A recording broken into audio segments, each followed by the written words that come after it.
નમસ્કાર, આપ જોઈ રહ્યા છો નેશન પ્લસ ન્યૂઝ. હું છું આપની સાથે હિરલ પંડ્યા. જસદણની આલ્ફા નવોદય ટ્રેનિંગ સેન્ટરની હોસ્ટેલમાં 10 વર્ષની માસૂમ બાળકી આયુષી બદલાણીયાના મોતના મામલે હવે વિરોધનો વંટોળ અમરેલી સુધી પહોંચ્યો છે. હોસ્ટેલ સંચાલકોની ઘોર બેદરકારીના કારણે એક માસૂમ કલિકા કરમાઈ જતા રાજુલા શહેરમાં ઘેરા શોક સાથે ભારે આક્રોશ ફાટી નીકળ્યો છે.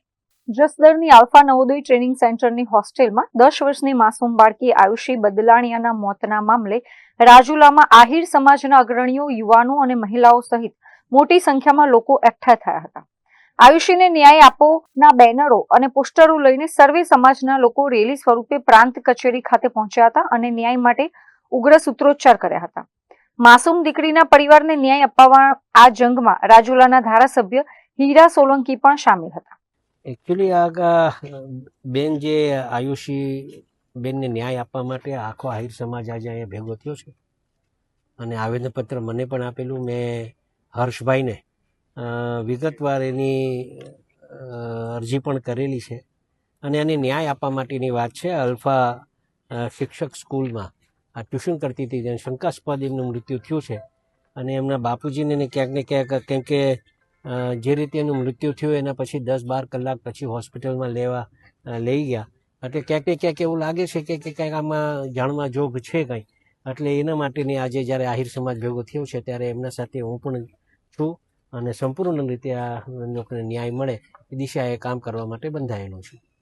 આહિર સમાજના પ્રમુખ દિલીપ જિંજાળા સહિતના આગેવાનોએ મામલતદારને આવેદનપત્ર સુપરત કરીને માંગ કરી છે કે આ કેસની તટસ્થ તપાસ થાય અને જે પણ સંચાલકો આ માસૂમના મોત માટે જવાબદાર છે તેમની સામે કડકમાં કડક કાનૂની પગલાં ભરવામાં આવે, જેથી ભવિષ્યમાં કોઈ હોસ્ટેલમાં અન્ય કોઈ માસૂમ સંચાલકોની આવી લાપરવાહીનો ભોગ ન બને. આજે જસદણ સ્થિત જે નવોદય સ્કૂલ છે, આલ્ફા નવોદય, એ સ્કૂલમાં અમારા સમાજની એક દીકરી, પણ અમારા સમાજની ન કહી શકાય પણ એ સર્વે સમાજની એક દીકરી કહેવાય ને, એ દીકરીને જે એનું જે અઘટિત મૃત્યુ થયું છે તેના માટે અમે સાહેબને આવેદનપત્ર દેવા આવ્યા છીએ. અને આવી ઘટનાઓ ન બને, એમાં એ સ્કૂલમાં 1200 જેટલા સ્ટુડન્ટો ભણે છે, એમાં એક પણ સ્ટુડન્ટનું એમાં એલસી નથી.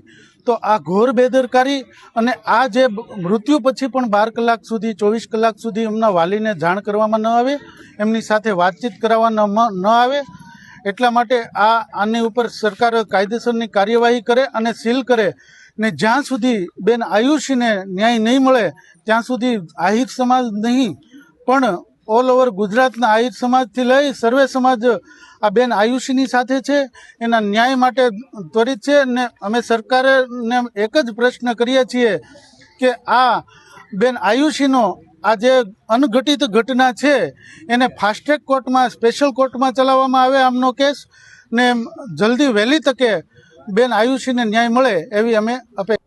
આવી રીતે આજરોજ અમે ધારાસભ્ય હીરાભાઈ સોલંકીને પણ અમે આવેદનપત્ર આપ્યું છે ને આ બેનને ન્યાય મળે એવી અમે તંત્ર અને સરકાર પાસે અપેક્ષાઓ રાખીએ છીએ. Dharmesh Mehta, Nation Plus News, Amreli. સમાચારોના સતત અપડેટ મેળવવા માટે અમારી નેશન પ્લસ ન્યૂઝની યુટ્યુબ ચેનલને સબસ્ક્રાઇબ કરો, બેલ આઇકન દબાવો અને જોડાયેલા રહો ફેસબુક, ઇન્સ્ટાગ્રામ અને ટ્વિટર પર.